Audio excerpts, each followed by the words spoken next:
Hey guys, welcome back to A Vintage Halloween. Today I thought it'd be really fun to talk about Vintage Halloween because my channel is A Vintage Halloween. So today is the day.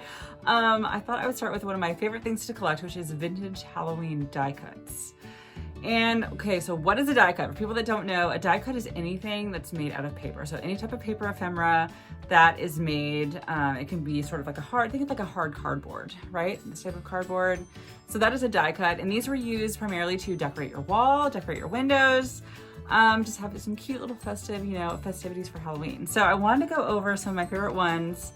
And also just talk about how great they are to collect, because this is like a really inexpensive way to get into collecting genuine and vintage Halloween. And look, they're easy to store, they're flat, you can put them in your house, and I just love them.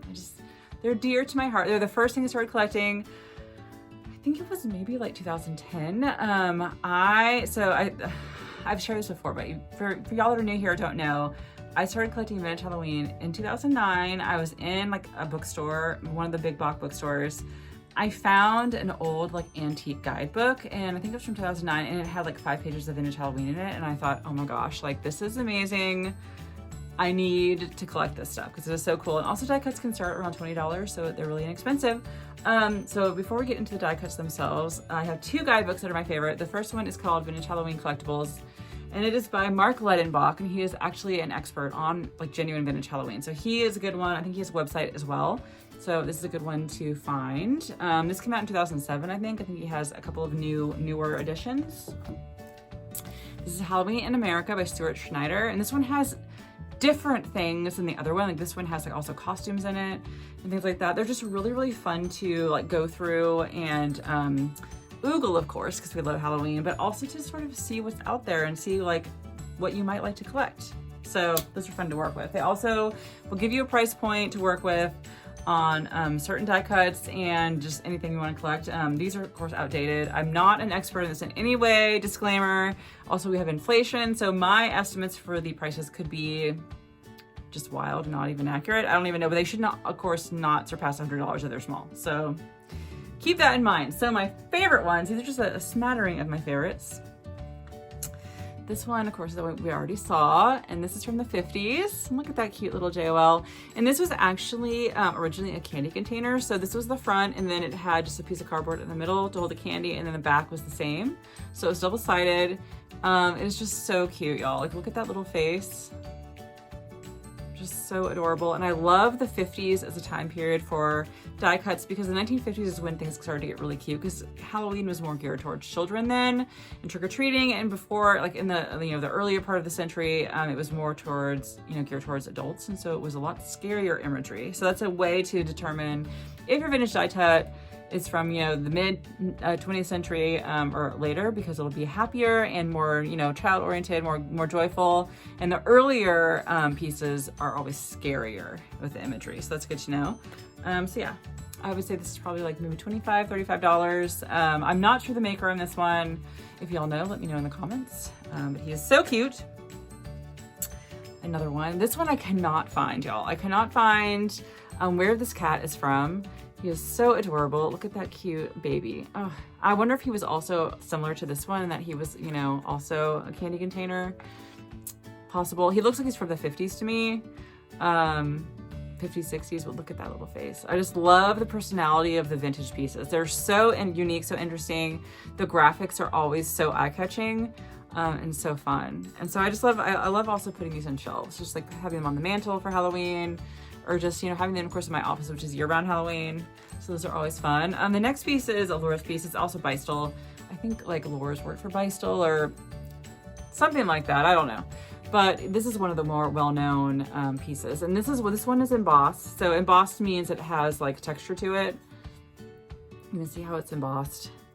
So it's a thicker cardboard, but it's just so adorable. That top hat, y'all. I really think that my dog Toby needs a top hat, but if we could only make him wear it, he probably would hate me, but it'd be cute. But I love this one. I'd probably say like $25 to $35 in these. These are pretty well known. They're the 50s, 60s on up. They had different colorways as you get later into the last part of the 20th century, but these are just really common to find.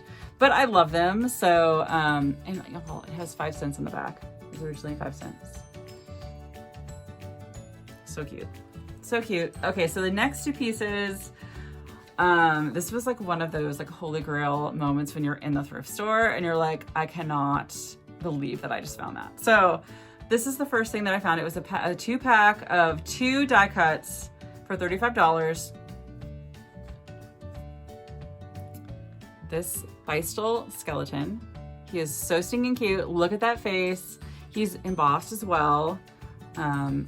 Adorable. This is maybe like $25 to $35 by itself, I would guess. It's an estimate again. But he is just so adorable. And he had a set, like he comes with another set. In one of these books, one of the guidebooks, it shows like the other ones that came with him. But look at that cutie. Cutie patootie. I love just sort of the pirate costume on him. He is so adorable. So it came with this. And the condition was very good for this too. This is like 1950s, 60s, so the condition was very good. And y'all.